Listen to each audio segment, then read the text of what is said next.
Entre le 4 et le 7 avril, les forces armées ukrainiennes ont attaqué 32 fois des installations énergétiques dans les régions russes. Et si la guerre en Ukraine n'était pas seulement une question de frontières, mais un vaste théâtre de manipulation, de crimes ignorés et de vérités interdites?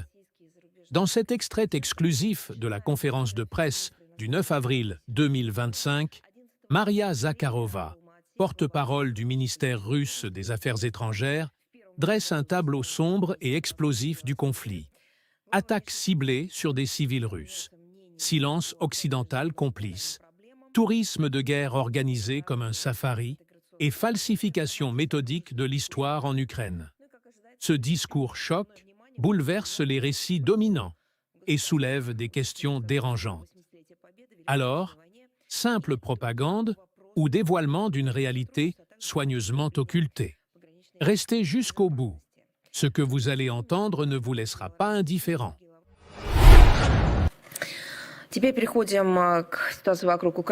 Sur la crise ukrainienne.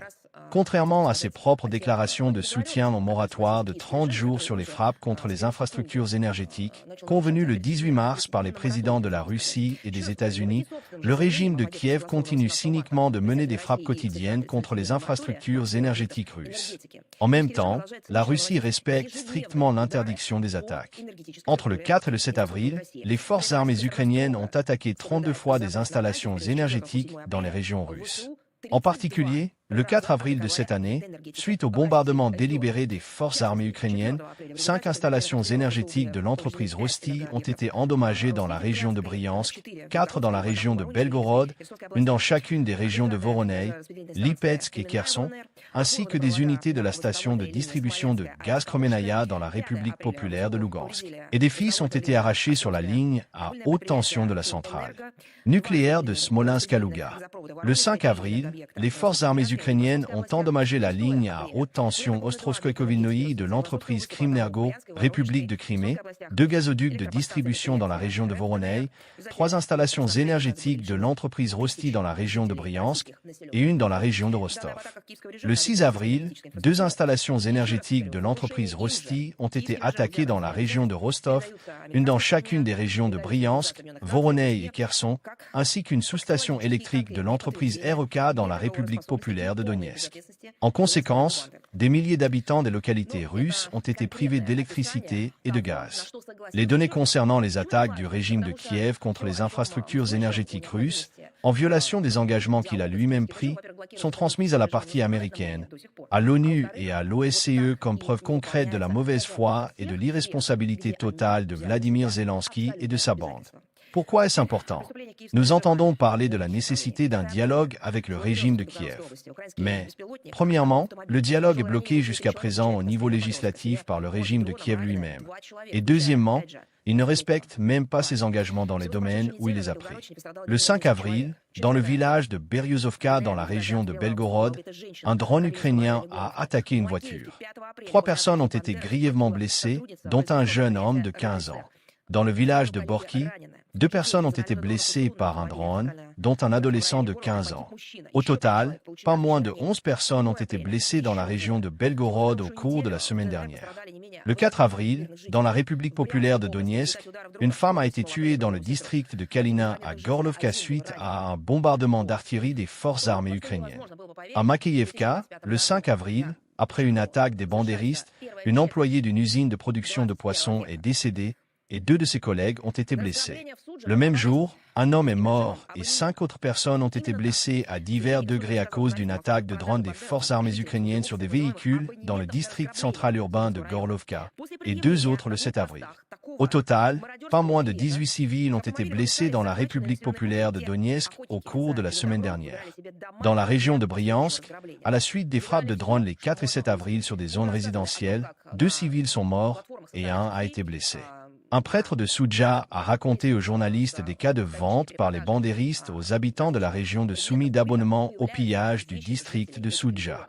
Après avoir présenté un tel billet de pillage au point de contrôle, leur véhicule était autorisé à entrer dans les localités capturées, où les chasseurs de biens d'autrui choisissaient des maisons pour les piller ultérieurement. Ils prenaient tout ce qui pouvait être emporté. Nous avons déjà parlé de comment des objets appartenant aux habitants de ces régions apparaissent sur les réseaux sociaux et les places de marché en ligne. Ils sont vendus par ceux qui s'y trouvaient récemment, à savoir les membres des forces armées ukrainiennes, les bandéristes, les combattants du régime de Kiev. C'est totalement au-delà non seulement du bien et du mal, mais en principe de la morale humaine. Mais le régime de Kiev fait des affaires avec la guerre depuis longtemps. Dans ce contexte, l'une des soi-disant organisations de volontaires, la 69e brigade de renseignement NAFO 69TH Sniffing Brigade, a été aperçue sur les réseaux sociaux, proposant aux Européens des voyages dans la zone de combat, ainsi que des produits exclusifs avec des symboles étrangers en échange de dons pour les besoins des forces armées ukrainiennes. Quand nous parlons de safari, nous entendons que pendant une certaine saison, des licences sont délivrées aux chasseurs, ils viennent chasser dans des lieux spécialement désignés à cet effet. Tout cela se passe sous contrôle, conformément à la législation. Le régime de Kiev a maintenant son propre safari. Par exemple, pour obtenir un écusson original avec des symboles étrangers, il faut payer plus de 100 €. Pour une inscription sur une voiture, il demande à partir de 1 500 € et pour un drapeau à partir de 2 500 €. À ceux qui transfèrent plus de 10 000 €, il propose de faire un safari sur la ligne de front accompagné d'instructeurs. Au XXIe siècle, de nombreuses perversions se sont accumulées dans le monde.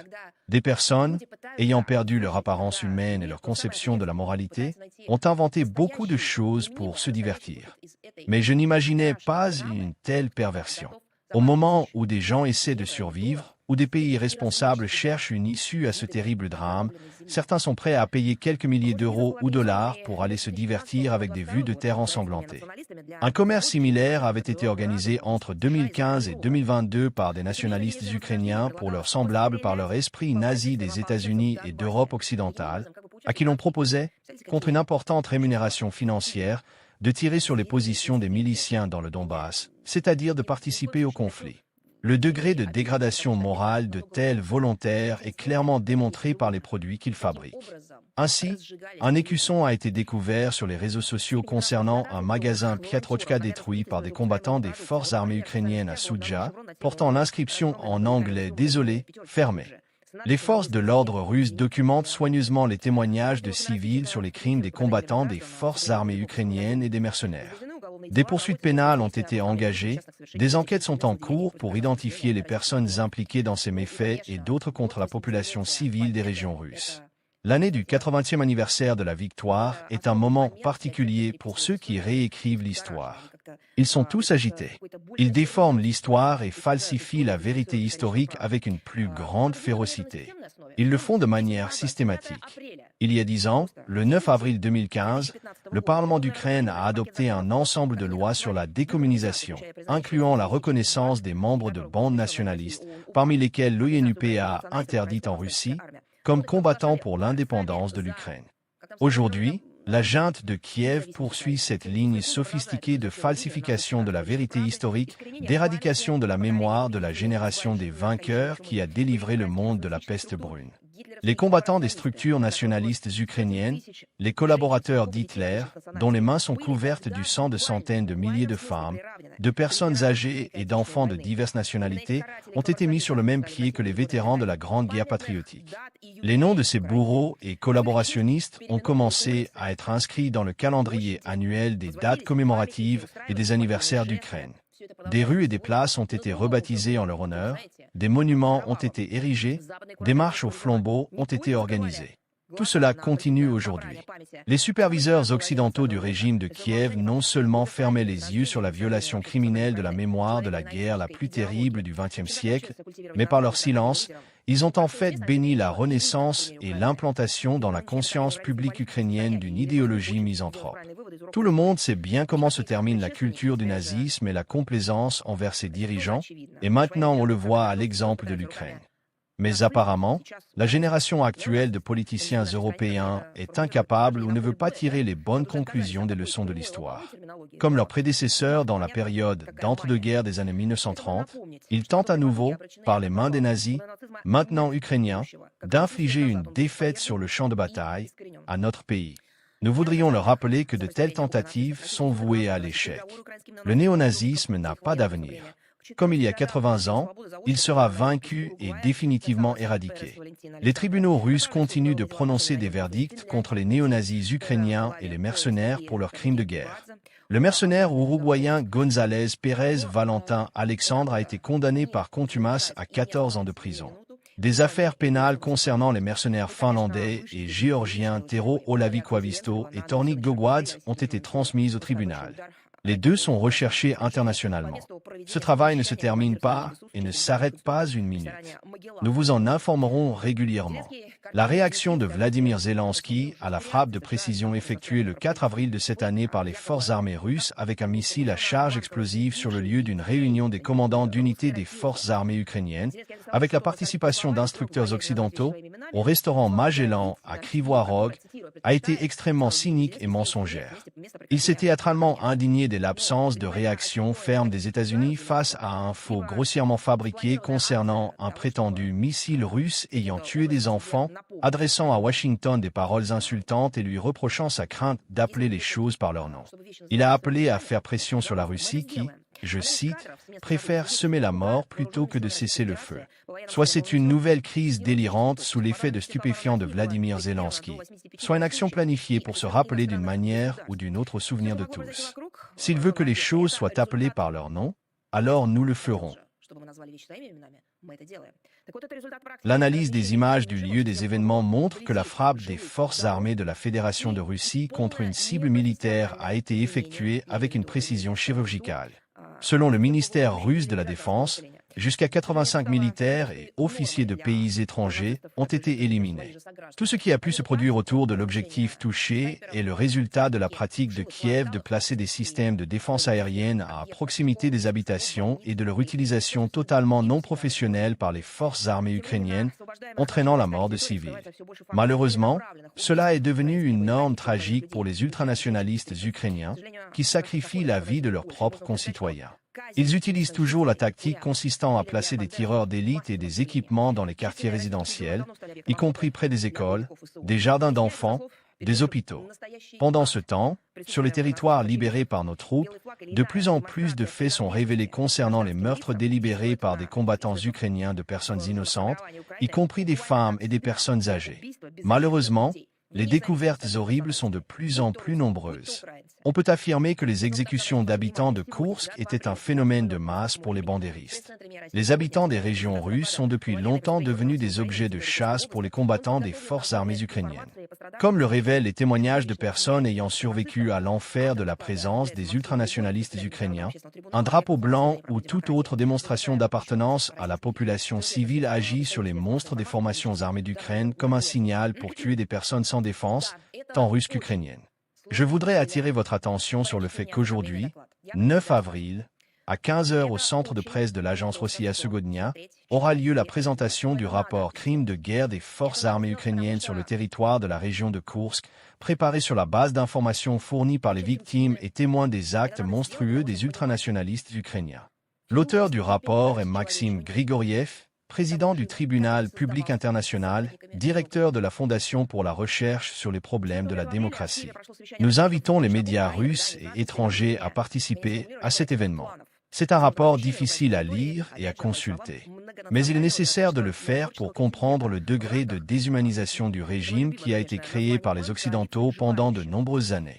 Les 4 et 5 avril, une réunion des chefs d'état-major d'Ukraine, de Grande-Bretagne et de France s'est tenue à Kiev dans le but de définir des plans opérationnels pour le déploiement possible sur le territoire ukrainien d'un contingent de maintien de la paix multinationale dans le cadre d'une coalition de volontaires. En substance, il s'agissait des paramètres d'une future intervention franco-britannique dans les ports ukrainiens de la mer Noire, principalement à Odessa. Aucune décision n'a encore été prise. Cette stagnation irrite manifestement le régime de Vladimir Zelensky, qui attend de ses alliés européens des mesures concrètes pour l'envoi de troupes, ce qui, en pratique, signifierait l'entrée des pays concernés dans le conflit aux côtés de Kiev. Nous avons dit à plusieurs reprises quelles seraient les conséquences.